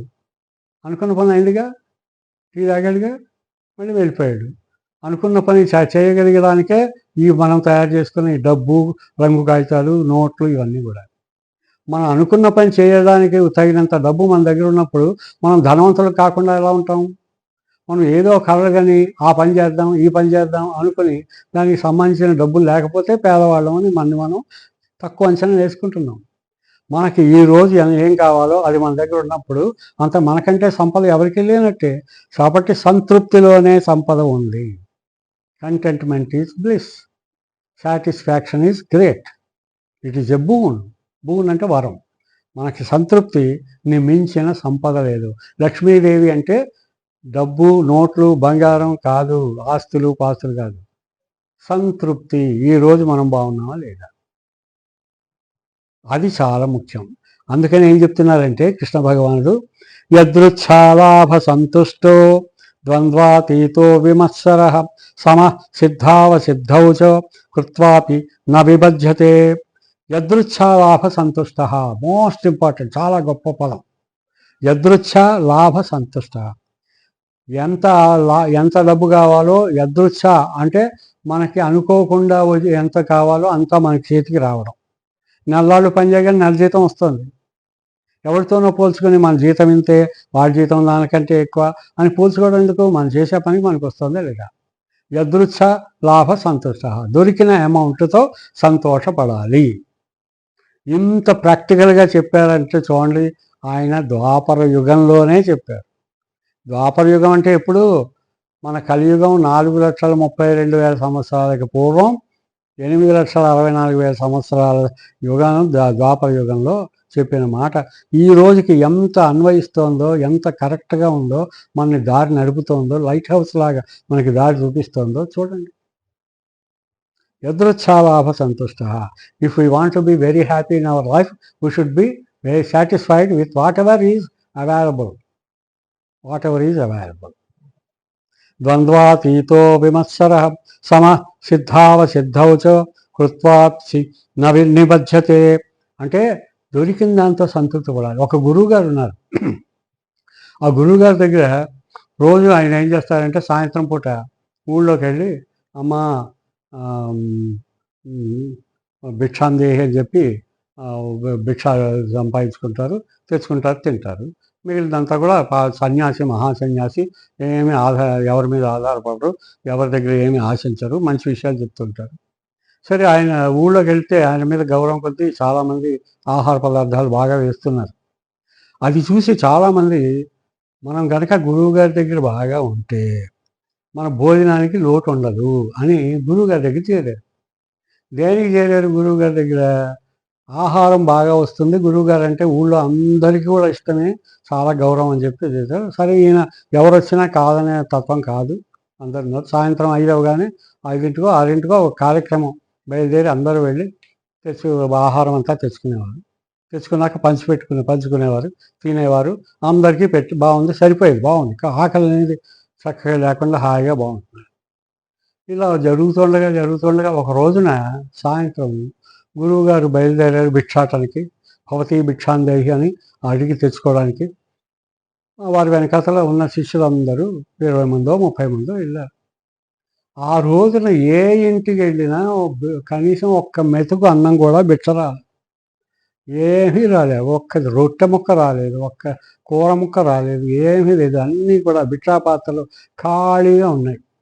ఈ గురువుగారికి ఒక అలవాటు ఉంది. ఏంటంటే రోజు భిక్షాటన చేసి ఆహారం తెచ్చుకోగానే సాయంత్రం వెంటనే తినకుండా పరమాత్మకి ధ్యానం చేసి ఒక విన్నపం చేసేవారు. ఏంటంటే, "ఇగ పరమాత్మ, ఈరోజు నువ్వు నాకిచ్చిన ఈ ప్రసాదము, ఈ అవకాశము నాకు చాలా కృతజ్ఞుడిని. ఈరోజు నాకు నువ్వు చేసిన ప్రసాదానికి, నువ్వు ప్రసాదించిన ఈ అనుభవానికి చాలా కృతజ్ఞుడిని, చాలా కృతజ్ఞుడిని" అని 5, 6 సార్లు అని నమస్కారం చేసేవారట. అది వీళ్ళు శిష్యులు కూడా చేసేవారు. మరి శిష్యులు కూడా రకరకాల భోజనాలు అన్నీ తింటారు కాబట్టి వాళ్ళు కూడా కృతజ్ఞుడిని అనేవారు. ఆ రోజు భోజనం కాదు కదా, ఒక్క అన్నం మెతుకు కూడా దొరకలే. అన్నీ సాయంత్రం దాకా చూశారు. అందరూ వచ్చారు. వచ్చి అక్కడ పెట్టారు. ఖాళీ బిట్టాపాత్రలన్నీ పెట్టారు. పెట్టుకున్నాక కార్యక్రమం ఏంటి? తినడానికి ముందు కార్యక్రమం దేవుడికి ప్రార్థించి కృతజ్ఞతలు చెప్పాలి. తినడానికి ఏం లేదు ఇవాళ. కానీ కృతజ్ఞతలు చెప్పాలనే కార్యక్రమం మాత్రం గురువుగారు నమస్కారాలు చేసి అన్ని స్తోత్రాలు చేసి, "భగవంతుడా, ఈరోజు నువ్వు చేసినటువంటి ఈ ఈ గొప్ప ప్రసాదం ఏదైతే ఉందో, నువ్వు ప్రసాదించినటువంటి గొప్ప దివ్యానుభవం ఏదైతే ఉందో, ఇది నువ్వు చేసినటువంటి నాకు ఇచ్చినటువంటి ప్రసాదానికి చాలా చాలా కృతజ్ఞుని, చాలా కృతజ్ఞుని" అని అంటుంటే గురువులకి ఒళ్ళు మండిపోయి శిష్యులకి. ఏమిటండి ఇవాళ ఏం దొరికిందండి? ఒక ముద్ద అన్నం కూడా దొరకలేదు. రోజు కృతజ్ఞతలు చెప్తున్నారు. ఆ వంకాయ కూర, ఇంకో కూర, రకరకాల రొట్టెలు అవన్నీ వస్తున్నాయి. కానీ ఇప్పుడు ఏమి ఇచ్చారని కృతజ్ఞతలు చెప్తున్నారంటే, మనకి రోజు అన్నం తినడం వల్ల హాయిగా బతుకుతున్నాం, హాయిగా నిద్రపోతున్నాం, హాయిగా ఉంది. ఆకలంటే ఏమిటో మనకి ఊహకు కూడా తెలియకుండా అంత హాయిగా సంతృప్తిగా ఉన్నాం. ఈరోజు అసలు ఆకలంటే ఏమిటో తెలిసేలాగా చేశాడు పరమాత్మ. అసలు ఆకలి అనేది ఉంటే ఇలా ఉంటుంది అని మనకి జ్ఞానాన్ని ప్రసాదించాడు పరమాత్మ. కడుపు నిండలేదు కానీ ఆకలంటే ఏమిటి అని మనకి జ్ఞానం కలిగింది. ఇది పరమాత్మ. So what ever God gives, that is a gift to us. యదృచ్ఛాలాభ సంతుష్ట అంటే అది అర్థం. ఆయన కష్టం ఇచ్చారనుకోండి, అంటే ఇంక దేవుడిని తిట్టుకోకూడదు. ఏమిటో అందరికీ సుఖాలు ఇస్తాను, నాకు ఈ కష్టం ఇచ్చావా, భవిష్యత్తులో ఏం నేర్పదలుచుకున్నావో అని అనాలి. నాకు ఈ సుఖం నాకు ఈ విచారం ఇచ్చావా, నేనేదో నేర్చుకోవాల్సింది ఉందేమో ఇందులో అంటే పేషెన్స్ ఉండాలి. మనకి ఓర్పు ఉండాలి. ఓర్పు ఉన్నవాడే జయించిన వాడు అవుతాడు జీవితంలో. Who has got patience and perseverance, he's the man of success, victory over life and over the problems of life. So we should not be going back for each and every disappointment. No. ఆ రోజు గురువు గారికి అన్నం దొరకకపోతే ఆకలి అంటే ఏమిటో అర్థమైంది అని పాజిటివ్గా ఆలోచించాడు ఆయన. యదృచ్ఛాలాభ సంతుష్ట. So don't compare yourself with others. Comparison is the ugliest worst of all. Compare చేసుకోకూడదు. చీమే ఏనుగే. పేదవాడు పేద అని ఏమిటి? అసలు పేద ఏంటి? పరమాత్మ ఏ డబ్బులు తీసుకుంటున్నాడు? మనకి గాలి ఇచ్చాడు, వెలుతురు ఇచ్చాడు, నీరు ఇచ్చాడు, ఉన్నదాన్ని చోటు ఇచ్చాడు, ఇవన్నీ మనకి ఇచ్చాడు. మనం ఏదో చిన్న పని చేసుకు బతుకుతున్నాం. సో హాయిగా ఉన్న దాంట్లో సంతోషంగా ఉండాలి. ఎవరితోనో పోల్చుకుని వాడి కోసం ఏదో చెడ్డ పనులు చేసి ఆ విధంగా చేసి తాగేవాడితో పోల్చుకోవడం ఎందుకు? తాగని వాడితో తాకపోవడం మంచిది. భగవంతుడు ఇచ్చిన ఆక్సిజన్ గాలిని మనం పీల్చాలి కానీ ఆ స్మోకింగ్ వాడితో పోల్చుకోవడం ఎందుకు? మత్తు మనకు సంతోషంగా హాయిగా నిద్రపోతే మనకి మత్తే. ఎవరో ఏదో తాగాడు మత్తే అని మనకెందుకు? అది ఎందుకు కంపేర్ చేయడం? ఎందుకు ఆ విధంగా పోల్చుకోవడం? ఇమిటేషన్ ఎందుకు? నో. కంపేర్. స్నేహము అనేది ఆదర్శవంతమై ఉండాలి. జీవితము ఆదర్శవంతమై ఉండాలి. కాబట్టి నోబెల్ లైఫ్. కష్టాలు వచ్చినప్పుడు దేనికి కూడా బెదరకూడదు. డిసప్పాయింట్మెంట్. ఇవాళ failures are stepping stones to success. Failures are stepping stones to success. మనం మేడ ఎక్కాలంటే మెట్లు ఎక్కుకుంటూ పైకి ఎక్కితేనే మేడ వెళ్ళగలుగుతాం పైకి. అలాగే ఫెయిల్యూర్స్ కూడా మనం మెట్ల లాంటివి, చివరికి జయం మనది. కాబట్టి దేనికి డిసప్పాయింట్ అవ్వకూడదు. యదృచ్ఛాలాభ సంతుష్ట. ఈ పదము మన జీవితానికి గొప్ప ఓడలో వెళ్ళేవాడికి చుక్కాని లాంటిది అనమాట. చాలా గొప్ప పదం ఇది. ఇది మనకి గొప్ప ఆదర్శం, మోడల్. యదృచ్ఛాలాభ సంతుష్ట ద్వంద్వాతీత రాగము ద్వేషము. అంటే ఒకటంటే ఎక్కువ ఇష్టపడిపోవడం, ఏవో ద్వేషించడం, ఇష్టపడడం ద్వేషించడం రెండోది మనకి. ద్వంద్వాలకి అతీతంగా ఉండదు. ద్వంద్వం అంటే రెండు, రాగము ద్వేషము, అతి ఇష్టము అతి ద్వేషం. అసలు ఇష్టమే వద్దు, ద్వేషమే వద్దు, మన డ్యూటీ మనం చేసుకుందాం. తలుపు మనం వేసినప్పుడు మూతపడుతుంది, తీసినప్పుడు తీస్తుంది, డ్యూటీ చేస్తుంది. దానికి ఏమైనా ఇష్టాలు ఉన్నాయా? వస్తువులన్నీ దాని పనిలో చేస్తున్నాయి. మనం మేధాశక్తి ఉన్న మనుషులు ఎందుకున్నాము? సమసిద్ధౌచ సిద్ధావసిద్ధౌచ కృత్వాపి నా నిబధ్యతే అని చెప్పి ఈ విధంగా ఇలా ఉంటే బ్రహ్మజ్ఞానములో ఉన్న వారితో సమానమైపోతాం. బ్రహ్మార్పణం బ్రహ్మ హవి బ్రహ్మాగ్నౌ బ్రహ్మణాహుతం బ్రహ్మైవ తేన గంతవ్యం బ్రహ్మ కర్మ సమాధిన. కాబట్టి బ్రహ్మజ్ఞానముతో ఉండాలి. బ్రహ్మజ్ఞానం అని ప్రత్యేకంగా ఒక చోట పుస్తకంలో ఉండదు. ఈ విషయాన్ని తెలుసుకొని రాగద్వేషాలు లేకుండా, దురాశలు లేకుండా, బాధలు లేకుండా, కష్టాలు వచ్చినప్పుడు ఓర్పుగా ఉంటూ మంచిగా ఉంటే ఇదే బ్రహ్మజ్ఞానం. కాబట్టి దీన్నే తపస్సు అంటాం. దీన్నే వేదాల యొక్క సారాంశం కూడా ఇదే. విష్ణు సహస్రనామంలో బ్రహ్మణ్యో బ్రహ్మకృద్బ్రహ్మ బ్రహ్మ బ్రహ్మ వివర్ధన బ్రహ్మ విద్బ్రాహ్మణో బ్రహ్మి బ్రహ్మజ్ఞో బ్రాహ్మణ ప్రియ అని విష్ణు సహస్రనామంలో చెప్తారు. విష్ణు సహస్రనామం అంతా గీత యొక్క సారాంశమే. కాబట్టి అసలు భారతం మనకి రెండు గిఫ్ట్లు ఇచ్చింది. భారతం మనకి రెండు గిఫ్ట్లు ఇచ్చింది. First gift Bhagavad Gita, second gift Vishnu Sahasranamam. ఈ రెండు గిఫ్ట్లు మన జీవితానికి చాలా గొప్ప గిఫ్ట్. మనం ఏదో పుట్టినరోజు చేసినప్పుడు, పెళ్లి రోజు చేసినప్పుడు గిఫ్ట్లు ఇస్తూ ఉంటాం. అసలు గిఫ్ట్ ఇది, భగవంతుడు మనకి ఇచ్చిన గిఫ్ట్ ఇది. ఎక్కడికైనా వెళ్తే రిటర్న్ గిఫ్ట్. ఈ రిటర్న్ గిఫ్ట్లు కంటే ఈ గిఫ్ట్ చాలా గొప్పది, జీవితానికి ఉపయోగించి గిఫ్ట్. కాబట్టి ఇదేంటంటే బ్రహ్మజ్ఞానం కలిగి ఉండాలి. బ్రహ్మజ్ఞానం అనగానే మనం ఏదో పెద్ద తపస్సులు, మనం గడ్డాలు పెంచేసి కాషాయ వస్త్రాలు ఏం కాదండి. శబరి కంటే బ్రహ్మజ్ఞానం ఎవరికైనా ఉందా? విదురుడి కంటే బ్రహ్మజ్ఞానం ఎవరికైనా ఉన్నారా? విదురుడు అంటే ఎవరు? ధృతరాష్ట్రుడి యొక్క తమ్ముడే, పాండురాజు యొక్క తమ్ముడే. అదే దాసి అక్కడ పనిచేసే పని అమ్మాయికి పుట్టాడు కాబట్టి వాళ్ళని దూరం పెట్టారు అంతే తప్ప ఆయన విదురుడు. కానీ మహాజ్ఞాని. శ్రీకృష్ణుడు యుద్ధానికి వ్యతిరేకంగా రాయబారం చేయడానికి వెళ్ళినప్పుడు దుర్యోధనుడు మహాచక్రవర్తి అక్కడ ఉన్నాడు, కౌరవులందరూ యువరాజులు అందరూ ఉన్నారు. వాళ్ళు మేము భోజనం టైం అయింది, నీకు విందుకు రమ్మని పిలిస్తే కృష్ణుడు వెళ్ళలేదు. విదురుడు అందరూ చదించినటువంటి వాడు, ఒక సేవకుడుగా ఉన్నవాడు. అక్కడ విదురుడు పిలిస్తే విదురుడు ఇంటికి వెళ్ళాడు శ్రీకృష్ణుడు. అది విదురుడి కంటే గొప్ప బ్రహ్మ జ్ఞాని ఉన్నాడా? పరమాత్మ స్వయముగా ఆయన ఇంటికి వెళ్ళాడు. ఇంకా గొప్ప విషయం ఏంటంటే విదురుడు రెడీగా ఉన్నాయి అరటిపళ్ళు. అక్కడ కృష్ణా నీకు అరటిపళ్ళు పెడతాను అని కృష్ణుడు వచ్చాడు అన్న ఆనందంలో అరటిపండు తొక్క తీసి తొక్క ఆయన చేతికిచ్చి తినమని పండు పారేశాడు. మళ్ళీ తొక్క ఇచ్చి పండు పారేశాడు. ఏంటి ఈయన ఆనందంలో ఈయనకి ఒళ్ళు కదిలిట్లేదు, ఏమిస్తున్నాడో తెలియలేదు. ఈ చేతి నుంచి తొక్క ఇచ్చేస్తున్నాడు, కుడి చేత్తో ఎడం చేత్తో పండు పారేస్తున్నాడు.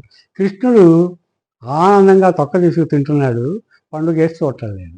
ఎందుకంటే విదురుడు ఇంపార్టెంట్, విదురుడి ప్రేమ ఇంపార్టెంట్, విదురుడి యొక్క శ్రద్ధ ఇంపార్టెంట్, విదురుడి యొక్క అంకిత భావం ఇంపార్టెంట్, విదురుడిలో ఉన్న బ్రహ్మభావం ఇంపార్టెంట్.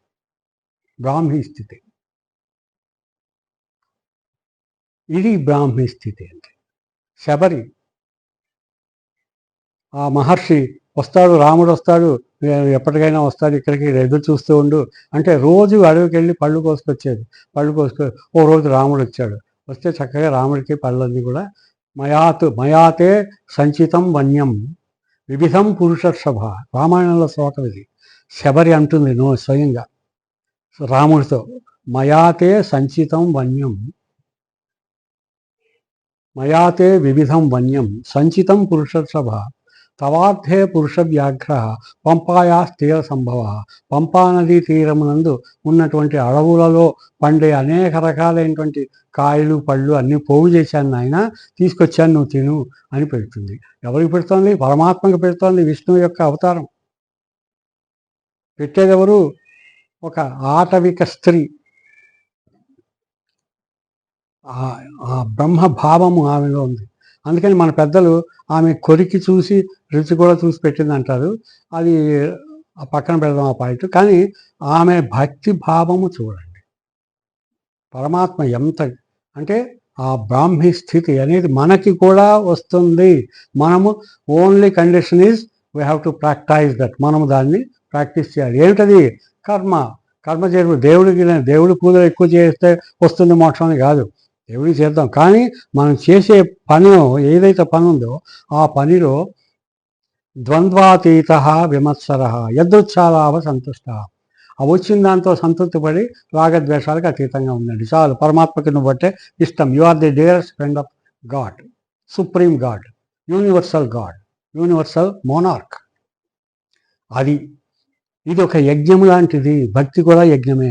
దైవమేవా పరే యజ్ఞం యోగిన పర్యుపాసతే బ్రహ్మజ్ఞాన పరే యజ్ఞం యజ్ఞే నైవోపజుహ్వతి.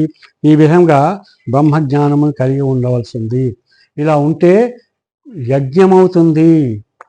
యజ్ఞం అంటే ఏమిటి?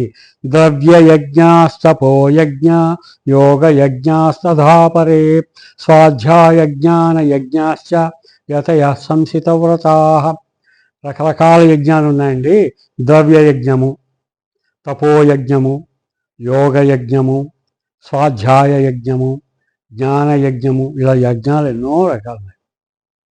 ద్రవ్యయజ్ఞం అంటే పరమాత్మకి మనం ఈ వస్తువు ఇద్దాం, మొక్కుకుందాం, ఇలా ఇస్తాం, ఈ ఒక 1000 రూపాయలు ఇస్తాం, 1116 ఇస్తాం, ఆ రకంగా చేస్తాం, ఇవి చేస్తాం, లేదా ఒక చక్కటి బంగారు ఆభరణం ఇస్తాం. ద్రవ్యయజ్ఞం చేసేవాళ్ళు చేయండి. తపోయజ్ఞం పరమాత్మ చక్కగా ధ్యానం చేయడం చేస్తారు కొంతమంది. యోగ జ్ఞానం, యోగాభ్యాసం ద్వారా యజ్ఞం చేస్తారు, చేయండి. తథా ఆ విధంగా స్వాధ్యాయం అనేక రకాలైనటువంటి జ్ఞాన మార్గం కోసం పుస్తకాలు చదవడం వల్ల చేస్తారు. ఇవన్నీ చేయండి. ఏది చేసినా ఇందులో బ్యాక్గ్రౌండ్గా ఉండాల్సింది ద్వంద్వాతీతము, యదృచ్ఛాలాభ సంతుష్టము. ఇది మన డ్యూటీ మనం చెయ్యాలి. అంటే మన ఇళ్లలో జరుగుతోంది. ఇప్పుడు ఒక ఇంట్లో గృహిణి ఉంది. పొద్దున్నే లేస్తూనే ఆవిడ ఓ చీపురు, ఓ బకెట్లో నీళ్లు తీసుకుని, లేకపోతే చెంబుతో నీళ్లు తీసుకుని గుమ్మం దగ్గరికి వెళ్ళి గుమ్మం కడిగి అక్కడ ముగ్గు పెట్టి వస్తుంది. ఇంట్లో ఎవరి కోసం అది? ఇంట్లో అందరికీ శుభం కలగాలని ఆమె చేస్తుంది. ఇల్లంతా ఊడ్చేది ఎవరికి? నా గది నేను ఊడ్చుకుంటా అని అనకుండా ఇల్లంతా ఊడ్చేది ఇంట్లో అందరికీ శుభం కలగాలి. సర్వేజన సుఖినో భవంతు అనేది ఆ గృహిణిలో ఆటోమేటిక్గా ఉంది. అది నిజమైన భగవత్ సేవే. మన వాళ్ళకి మనం చేస్తున్న సేవే నిజమైన భగవత్. ఆమె కాఫీ పెట్టింది, టీ పెట్టింది. ఇంట్లో 5-6 ఉన్నారు. 5-6కి కాఫీ పెడతారు. కానీ నా కాఫీ నాది, నీ కాఫీ నీది, ఆవిడ కాఫీ వీళ్ళది అని పెట్టరు కదా. అది ఏమవుతుంది? సకల జన సేవ అవుతుంది. అంటే గృహిణి యొక్క జీవితము పొద్దున్న లేచినప్పటి నుంచి చేసే ప్రతి పనిని చూడండి, ఆ పనిలో సేవే కనిపిస్తోంది. మనం అది గుర్తించాలి. అదే నిజమైనటువంటి సేవ. అది నిజమైన భగవత్ ఆరాధన. అలాగే ఒక ఆయన పురుషుడు కూడా వెళ్ళి ఉద్యోగం చేసి సంపాదించుకొని జీతమంతా ఇంట్లో వాళ్ళకి ఖర్చు పెడుతున్నాడు. అలా నిష్కామంగా ఖర్చు పెడుతున్నాడు. ఆ ఖర్చుకి ఈ యాదృచ్ఛ లాభ సంతుష్టగా అది కూడా కలిపాడు అనుకోండి, ఈయన చేస్తున్న సేవ సామాన్యమా? కాబట్టి మనలో చాలా సద్గుణాలు ఉన్నాయి. వీటిని గుర్తించి వీటిని మ్యాగ్నిఫై చేసుకోవాలి, వీటిని అభివృద్ధి చేసుకోవాలి, 1కి 100 వంతులు పెంచుకోవాలి. అప్పుడు నిజమైన భగవత్ అనుగ్రహం మనకి కలుగుతుంది. అదే మనకి ఇందులో చెప్తున్నారు. యజ్ఞం అంటే అది మనం చేసే పనిని నిష్కల్మషముగా, నిష్కామముగా చేయడమే. ఇలాంటి దాంట్లో ఏమైనా సందేహాలు వచ్చాయనుకోండి, ఏమైనా సందేహాలు వస్తే జ్ఞానులైనటువంటి వాళ్ళని అడిగి తెలుసుకోవాలి. ఇందులో సందేహాలు వస్తే, ఏదైనా వస్తే మనలోనే తల్లి, అమ్మ, నాన్న ఇంట్లోనే ఉంటారు. ఒక్కోసారి మన పెద్దలు ఉంటే వేరే పెద్దలు ఉంటారు, ఒక్కోసారి గురువు ఉంటారు, లేకపోతే ఒక్కోసారి మా పండితులు ఉంటారు. కొంతమంది పండితులు కాకపోవచ్చు, కానీ వాళ్ళ జీవితంలో అనుభవంలో చక్కగా ఇతరులకు ఆదర్శంగా ఉన్నవాళ్ళు ఉంటారు. వాళ్ళని అడిగి తెలుసుకోవాలి అని నన్ను ఇవాళ నేను నీకు చెప్పే అవకాశం వచ్చింది, చెప్తున్నాను. కానీ ఇక ముందు వచ్చే అవకాశ వాటికి కూడా అడిగి తెలుసుకోవాలని ఒక శ్లోకం చెప్తున్నారు ఇక్కడ. ఒక గొప్ప పాఠం ఏంటంటే ఈ ఉపదేశం. తద్విద్ధి ప్రణిపాతేన పరిప్రశ్నేన సేవయా ఉపదేక్షంతి తే జ్ఞానం జ్ఞానినస్తత్వదర్శినః. జ్ఞాని అయినవాడు, తత్వదర్శి అయినటువంటి వాడు మనకి చెప్పడానికి, ప్రాక్టికల్గా చేసేవాళ్ళు సిద్ధంగా ఉంటారు. కానీ అడగాలి. అడగందే ఎవరు కూడా, అడగందే అమ్మైనా పెట్టదు. అడిగి తెలుసుకోవాలి. గురువు గారిని అడిగి తెలుసుకోవాలి. అడిగి ఇదేమిటి, ఎందుకు అని అడిగి ఎప్పటికప్పుడు డౌట్స్ క్లియర్ అప్ చేసుకోవాలి. లేకపోతే మన జ్ఞానం అనేది మహాసముద్రం లాంటిది. ఆ జ్ఞానాన్ని మనం సంపాదించుకుంటాం. మనకి తోచిన అభిప్రాయాలే కరెక్ట్ అని అనుకోకూడదు అని. తద్విద్ధి పరిపాతేన పరిప్రశ్నేన సేవయ ఉపదేక్షంతి. వాళ్ళు నీకు ఉపదేశం చేస్తారు. పెద్దవాళ్ళని అడిగి తెలుసుకో అంటే అక్కడ వినయం కావాలి అని మనకి చెప్తున్నారు. నేర్చుకునేవాడికి learner should be obedient to the teacher అనేది తెలుసుకోవాలి.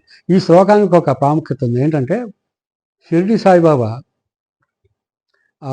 అక్కడ నడుస్తున్నారు, తోటలో వెళుతుంటే ఆయన శిష్యులు చాలామంది అక్కడ ఉన్నారు. అందులో నానాజీ దేశ్ముఖ్ అనే చెట్టు మీద కూర్చొని ఉన్నాడు. ఆయన గొప్ప శిష్యుడు. శ్రీ సాయిబాబా కోసం 24 hours అక్కడే ఉండి అన్నీ నేర్చుకున్నారు. సాయిబాబా యొక్క గొప్పతనం బాగా తెలుసు. అయితే ఆయన చక్కగా నడుస్తూ, ఏం బాబు ఏం చేస్తున్నావు చెట్టు మీద అని అడిగాడు. అడిగితే, మీకు తెలియదండి, చెప్పినా అర్థం కాదు, భగవద్గీత అని ఒక బుక్ ఉందండి, ఆ భగవద్గీత అనే బుక్ అది మీకు తెలియదండి, చదువుతున్నాను నేను అన్నాడు. ఆహా, భగవద్గీత అనే బుక్ చదువుతున్నావా అన్నాడు కింద నుంచి సాయిబాబా. ఇది జరిగి ఆయన హేమాత్ పంత్ రాసిన జీవిత చరిత్రలో ఉంది ఈ పాయింట్.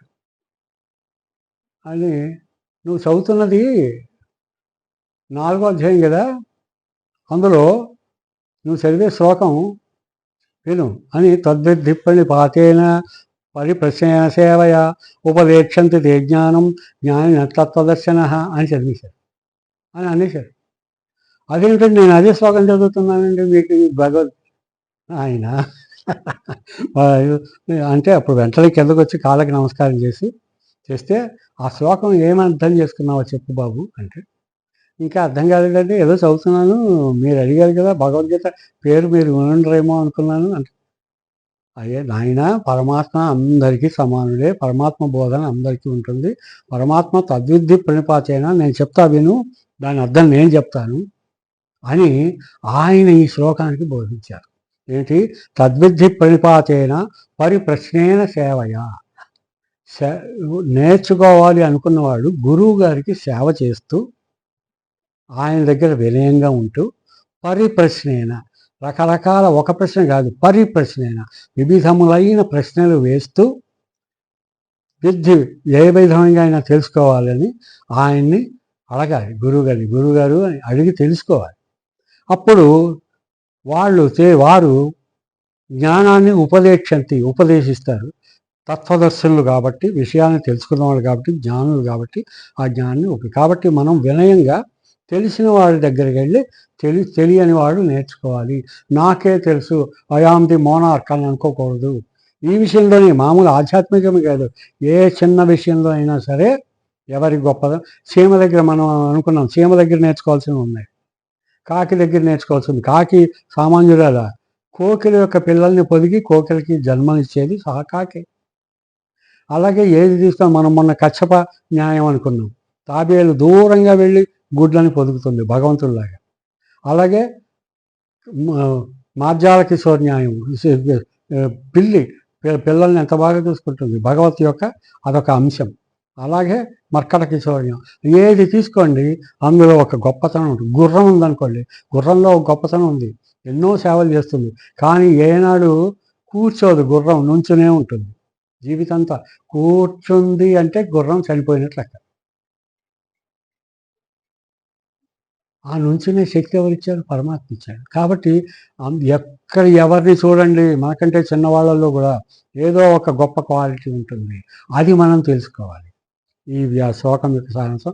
సాయిబాబా ద్వారా మనకి తెలిసినటువంటి సత్యం అది. ఇది శ్రీకృష్ణ పరమాత్మ ఏ విధంగా బోధించాలని షిరిడి సాయిబాబా కూడా ఈ గీతార్థాన్ని అంత రకంగా రికమెండ్ చేశారు, ప్రతిపాదించారు. అంటే ఈ భగవద్గీత ఎంత గొప్పదో తెలుసుకుందాం. తద్విద్ధి ప్రతిపాతేన పరిప్రశ్నేన సేవయ ఉపదేక్షంతు తే జ్ఞానం జ్ఞానిన తత్వదర్శనం. మనకి అంతరాలు మనకి, కానీ పరమాత్మకి కాదు, గొప్పవాళ్ళకి కాదు, మేధావులకి కాదు, గురువులకు కాదు. నహి జ్ఞానేన సదృశం పవిత్రమిహ విద్యతే తస్వయం యోగ సంసిద్ధ కాలేన ఆత్మనిందతే. జ్ఞానేన సదృశం నహి, జ్ఞానానికి ఈక్వల్ అంటూ సమానమైందంటూ ఏమీ లేదు. జ్ఞానం ఇస్ గ్రేట్. ఆ జ్ఞానాన్వేషిగా ఉండాలి. మనం జ్ఞానాన్ని అన్వేషించాలి. అంతేగాని ఏదో దొరికిన జ్ఞానం అదే గొప్పదనుకుని నా అంత జ్ఞానం లేడు, అదేం లేదు. బాగా పళ్ళు పోతూ ఉన్నటువంటి వృక్షము వంగి ఉంటుంది వినయంతో. అది తెలుసుకోవాలి. యోగ సన్వస్య కర్మాణం జ్ఞాన సంచిన్న సంశయం ఆత్మవంతం న కర్మాణి నిబధ్నంతి ధనంజయ. కాబట్టి యోగ సన్యస్య కర్మాణం జ్ఞాన సంచిన్న సంశయం. ఏ సంశయము పెట్టుకోకుండా జ్ఞానాన్ని కోసం నువ్వు నీ పని నువ్వు చేస్తే అంతకు మించిన యోగము లేదు. That is the greatest yoga. ఆత్మవంతం న కర్మాణి నిబధ్నంతి. కాబట్టి నీ విధి నువ్వు చేయి. Do your duty. You have to answer your responsibility through your practical action. జ్ఞానం అనే పదునైన కత్తితో అజ్ఞానాన్ని తుడిపేసుకోవాలని చెప్తున్నారు శ్రీకృష్ణ పరమాత్మ. తస్మాత్ అజ్ఞాన సంభూతం హృత్సం జ్ఞానాసి ఆత్మనః చిత్వైనం సంశయం యోగం ఆతిష్ఠోత్తిష్ఠ భారత. తస్మాత్ అజ్ఞాన సంభూతం. ఈ రకంగా అజ్ఞానంతో కూడినటువంటిది ఏదైనా సరే మనకి ఆటోమేటిక్గా ఇవి ఎప్పుడు చుట్టూ ఆకర్షణ వస్తూ ఉంటుంది. బ్యాడ్కి ఒక పవర్ ఉంది, చెడుకు ఒక పవర్ ఉంది. ఏంటంటే ఏదో రకంగా మనని దారి తప్పించాలి అనేటటువంటి పవర్ ఉంది. దానికి మనం లొంగకూడదు అన్న స్ట్రాంగ్ డిటర్మినేషన్, ఒక నిర్మాణాత్మకమైనటువంటి ఆత్మవిశ్వాసము, నిశ్చయాత్మక బుద్ధి ఉండాలి మనకి. హృత్సం జ్ఞానాసినాత్మనః. కాబట్టి ఆ హృదయంలో వచ్చేటువంటి ఆకర్షణలకి దూరంగా పెడుతూ చిత్వైనం సంశయం. ఏ సంశయం కలిగిన చిత్వైనం, కత్తితో కోసినట్టు, కత్తితో ఖండించినట్టు ఖండించుకోవాలి. స్వయంగా చెప్తున్నారు అన్నమాట. ఆ జ్ఞానం అనేటువంటి ఒక పదునైన ఆయుధంతో అజ్ఞానాన్ని ముక్కలు ముక్కలు చేసేది. ఆ తిష్ఠోత్తిష్ఠ భారత. కాబట్టి ఇవి ఉండాలి. అలా ఉండాలంటే ఏం చేయాలి? నిత్యతృప్తుడు అయి ఉండాలి. మర్చిపోవద్దు మనం. త్యక్త్వా కర్మఫలాసంగం నిత్యతృప్త నిరాశ్రయ. త్యక్త్వా కర్మఫలాసంగం. కర్మ మీద పని చేయడం వరకే మన అధికారం, కానీ కర్మణ్యేవాధికారస్తే మా ఫలేషు కదాచన. కాబట్టి కర్మ చేయాలి, కానీ ఫలాల మీద, ఫలితం గురించి ఆలోచించుకున్న మన పని. Do your duty without any expectations. త్యక్త్వా కర్మఫలాసంగం. కర్మ మీద, ఫలితం మీద ఆసక్తిని త్యక్త్వా వదిలేసుకో. అంటే ఇమీడియట్గా క్లీన్ చేసేసుకోవాలి. ఎలిమినేట్ చేసేయాలి అని చెప్తూ, ఆ విధంగా జ్ఞానమే గొప్పది. ఆ జ్ఞానము నీ కర్మ ద్వారా వస్తుంది. అందుకని దీనిలో జ్ఞాన కర్మ సన్యాస యోగం. సన్యాసం అని పేరుని పెట్టారంటే సత్సన్యాసము. మంచి కొరకు వదిలిపెట్టాల్సిన కొన్ని ఉంటాయి, వాటిని వదిలిపెట్టాలి. ఏమిటి? ఉండకూడని రాగద్వేషాలు. యదృచ్ఛాలాభ సంతుష్ట. రాగద్వేషాలు అన్నీ కూడా లేకుండా యదృచ్ఛాలాభం సంతుష్ట అని చెప్పి మనకి అర్జునుడికి, నువ్వు ఎప్పటి వాడివి, అప్పుడు పుట్టావు, ఇప్పుడు చెప్తున్న వాడివి, సూర్యుడికి ఎలా చెప్తావు, ఇలాంటి అసంబద్ధమైనటువంటి నిజమైన ప్రశ్నే. కానీ దీని వెనక ఉన్నటువంటి సైంటిఫిక్ జ్ఞానం ఏంటంటే పరమాత్మ జ్ఞానము ఎంత గొప్పదో. సూర్యుడికి పూర్వమైనది. సూర్యుడికి పూర్వం అంటే నక్షత్రాలు. సూర్యుడి కంటే సీనియర్స్ నక్షత్రాలు. నక్షత్రాలు ఎక్కడికి ఎంత దూరంలో ఉన్నాయని కొలవాలి అంటే వెలుగు సంవత్సరాల్లో కొలుస్తామని మనం చెప్పుకున్నాం ఇందాక. వెలుగు సంవత్సరం అంటే మన ఊహకి అందని పెద్ద దూరం. అది ఏమిటది? ఒక వెలుగు సంవత్సరం అంటే 1,85,670 మైళ్ళు లేక 2,15,000 కిలోమీటర్లు ఇంటూ 60 ఇంటూ 60 ఇంటూ 24 ఇంటూ 365 వచ్చేది ఒక వెలుగు సంవత్సరం. ఇలాంటి వెలుగు సంవత్సరాలు కోటాను కోట్ల దూరంలో ఉంటుంది. నక్షత్రాల ముందు మనమెంత, మన బతుకెంత, ఎంత చిన్నవాళ్ళం మనం. How minute our life. So be very submissive, faithful and obedient to God and circumstances, and lead your life faithfully, happily, peacefully. That is the essence of Bhagavad Gita and this 4th Adhyaya, Jnana Karma Sannyasa Yoga. Om